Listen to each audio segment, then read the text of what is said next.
அனைவருக்கும் வணக்கம். அரசியல் வரலாற்றிலேயே 2026 யாராலையும் மறக்க முடியாது, எப்பயும் மறக்க முடியாது. அப்படி ஒரு சம்பவங்கள் நெறைய பிரேக்கிங் நியூஸ் வந்துகிட்டே இருக்கு.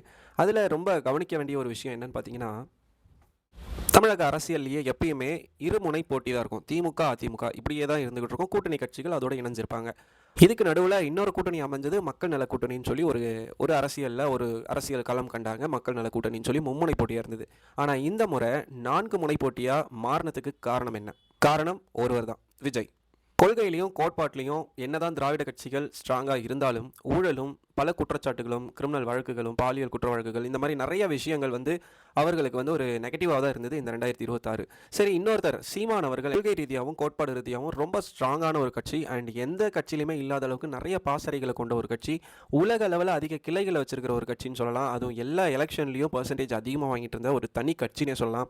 ஒவ்வொரு எலெக்ஷன்லையும் ஒவ்வொரு சிம்பிள் நிற்க வச்சும் பர்சன்டேஜ் அதிகமாகிட்டு இருந்த சீமான் அவர்களுக்கு நாம் தமிழர் கட்சிக்கு இந்த முறை ரொம்பவே ஒரு டிசப்பாயின்மெண்ட் தான் சொல்லணும். பட் இருந்தாலும் சீமான் அவர்கள் எப்பயும் குறிப்பிடுவது போல் வெற்றி பெற்றால் மகிழ்ச்சி, தோல்வியுற்றால் பயிற்சி அப்படின்ற மாதிரி தான் இந்த முறையும் இன்னும் பயிற்சி வேண்டும் அப்படின்ற மாதிரி தான் இருக்குது. அண்ட் இதில் ரொம்ப கவனிக்கப்பட வேண்டியது, எல்லாருக்கும் புரியுதோ இல்லையோ, சீமான் அண்ணன் அவர்களுக்கு ஒரு விஷயம் இந்த எலெக்ஷன் மூலயமா கண்டிப்பாக புரிஞ்சிருக்கும். என்னன்னு பார்த்தீங்கன்னா, கூட்டணி ஆட்சி தமிழகத்தில் ரொம்ப ரொம்ப முக்கியம் அப்படின்னு. எதனால் சொல்கிறேன்னா, இப்போ கடந்த 3 நாட்களாகவே விஜய் அவர்களை பாடாப்படுத்திக்கிட்டு இருக்கு இந்த கூட்டணி. 108 சீட்டு வாங்கி பெரும்பான்மையான அளவுக்கு வந்தாலுமே ஆட்சி அமைக்க முடியாமல் சிஎம் அரியணையில் இன்னும் உட்கார முடியாமல் அவரால் தவிக்க வச்சுக்கிட்டு இருக்கிறது இந்த கூட்டணி ஆட்சி தான். அந்த வகையில் பார்த்தீங்கன்னா, நாம் தமிழர் கட்சி அடுத்த முறை எலெக்ஷனுக்கு கண்டிப்பாக கூட்டணி வைக்கணுன்றத ரொம்ப கவனத்தில் வச்சுக்கணும். தனி பெரும் ஆட்சியாக பிடிக்கலாம் அப்படின்ற கனவு சீமான் அவர்களோட கனவு பெரிய கனவாக இருந்தாலும், நாம் தமிழரோட கனவு பெரிய கனவாக இருந்தாலும், இன்னும் அவர்களால் ஒரு 10% வாக்குகளை கூட வாங்க முடியல. ஸோ தனி பெரும்பான்மை வாங்கக்கூடிய அளவுக்கு தமிழகத்தில் வளரணும்னா தாவேக்கா மாதிரி குறைஞ்சது ஒரு 35% 40% வாக்குகள் பெற்றிருக்க வேண்டும். ஸோ இதை அடையிறதுக்கு நாம் தமிழர் கட்சி இன்னும் பல வருடங்கள் ஆகலாம். ஆனாலும் எல்லாரும் உறுதியாக நிற்கிறது பெருமையான விஷயம்தான். இருந்தாலும் ஜெயிக்கணும், ஆட்சியை பிடிக்கணும், அதிகாரத்திற்கு வரணும் அப்படின்னா கண்டிப்பாக கூட்டணி வைத்தே ஆக வேண்டும். ஸோ இந்த வகையில் பார்த்தீங்கன்னா, திருமாவளவன் அவர்கள் இன்னொரு கருத்தை சீமானுக்கு ரொம்ப தெளிவாக சொல்லியிருக்காரு. என்ன பார்த்தீங்கன்னா, நடுவில் எலெக்ஷனுக்கு முன்னாடி சீமான் அவர்களுக்கும் திருமாவளவர்களுக்கும் பெரிய வாக்குவாதம் ஏற்பட்டது. என்னன்னு பார்த்தீங்கன்னா, சீமான் அவர்கள் 2 சீட்டு 1 சீட்டு இதுக்காக எந்த கட்சியோடையும் போய் நான் என்னோட கட்சி அடமானம் வைக்க மாட்டேன், யார்கிட்டையும் போய் நிற்க மாட்டேன் அப்படின்னு பல வார்த்தைகளை நிறைய விட்டார் பொதுத்தளத்தில். அதுக்கு பதிலடியாக திருமாவளவன் அவர்கள் என்ன சொல்லியிருந்தாருன்னா, தனியாக இருந்து என்ன செய்ய போகிறீங்க அப்படின்ற மாதிரி ஒரு வார்த்தைகளை விட்டார். ஸோ இதுக்கு திருமா அவர்கள் தெளிவான ஒரு பதிலடியை இந்த எலெக்ஷன் மூலமா கொடுத்துருக்காருன்னு தான் சொல்லணும். ஏன்னா 2 சீட்னால ஒன்றும் நடக்க போகிறதில்ல, 2 சீட்னால ஒன்றுமே செய்ய முடியாது அப்படின்னு சீமான் அழுத்தம் திருத்தமாக பல இடங்களில் சீமான் அண்ணன் சொல்லிட்டு இருந்தார். ஆனால் அதை உடச்சிருக்காரு திருமா அவர்கள். இந்த 2 சீட்டுனால தான் இந்த 2 நாளாகவே விஜய் அவர்களுக்கு தூக்கமே இல்லாத அளவுக்கு தாவேகாவின் சொந்தங்களும் தாவேகாவின் நண்பா நண்பீஸும் ரொம்ப பதற வச்சுக்கிட்டு இருக்கிறதுக்கான காரணம் இந்த 2 சீட்டு தான், வேறு ஒன்றுமே கிடையாது.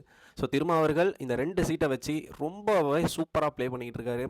தெளிவாக ஒரு விஷயத்த சொல்கிறாரு, ஆட்சியிலும் அதிகாரத்திலும் பங்கு வேண்டும் அப்படின்னு. ஸோ இதை கொடுக்குற நிலைப்பாட்டில் இருந்தால் மட்டும்தான் விஜயோட ஆதரவு அப்படின்னு சொல்கிறாரு. அண்ட் அது மட்டும் இல்லாமல் முஸ்லீம் லீக் கட்சி வெளியே வந்துட்டாங்க, கம்யூனிஸ்ட் கட்சி ஏற்கனவே ஆதரவு கொடுத்துட்டாங்க. ஸோ இன்னும் 2 சீட்டுக்காக வெயிட்டிங். தேமுதிக, பாமக இவங்கெல்லாம் கூட்டணி வரலன்னு சொல்லியிருக்காங்க. அமமுக கட்சியிலேருந்து ஒரு எம்எல்ஏ ஏற்கனவே விஜயோட ஆதரவு தெரிவிக்க போகிறாரு, விஜய் பேரம் பேசிகிட்டு இருக்காரு அப்படி இப்படின்னு டிடிவி தினகரன் கூறிகிட்டு இருந்த நிலையில் அவர் அதிமுகவுக்கு தான் என்னோட சப்போர்ட் அப்படின்ற ஒரு அறிக்கையும் கொடுத்துருக்காரு. ஸோ பிஜேபி ஒரு சீட்டு அவங்களும் போக வாய்ப்பில்லை. ஏன்னா ஏற்கனவே காங்கிரஸ் 5 விஜய் கூட இருக்கிறதுனால பிஜேபி போகாது. அதிமுக இன்னும் ஒரு நிலைப்பாட்டில் சுற்றிக்கிட்டே தான் இருக்காங்க. விசிக்கு எடுக்கிற முடிவில் தான் இருக்குது என்ன நடக்க போகுது அப்படின்னு. இதற்கிடையில் மிகப்பெரிய விஷயம் என்னன்னு பார்த்தீங்கன்னா, இந்த விசிகாவோட 2 சீட்டு தான். இந்த 2 சீட்டில் ஒரு ஆட்சியே மாறலாம், ஆட்சியே கவிழலாம். ஸோ 2 சீட்டுன்றது ரொம்ப முக்கியம் அப்படின்றது இந்த 2026 அரசியல் காலத்தில் நாம் புரிஞ்சிக்க வேண்டிய ஒரு விஷயம் இதுதான்.